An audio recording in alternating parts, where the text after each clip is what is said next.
গত ১৯ এপ্রিল গাজীপুরের শ্রীপুরে ড্রেন নির্মাণের কাজ পরিদর্শনে এসে এলাকাবাসীর তোপের মুখে পড়েন জনস্বাস্থ্য প্রকৌশল অধিদপ্তরের উপসহকারী প্রকৌশলী। শুরু হয় বাকবিতণ্ডা।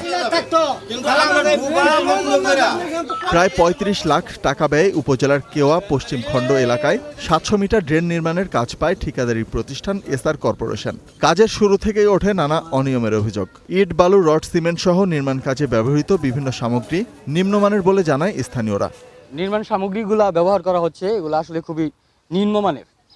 এখানে যে খোয়াগুলো আপনারা দেখতে পাচ্ছেন, এই খোয়াগুলো একদম বাজে ২ নম্বর খোয়া। এটা দিয়ে যেন একটা ভ্যান আসবে, আমরা যে ৫টা চাইলের বস্তা নিয়ে বাসায় আসবো তাও আসতে পারবো না।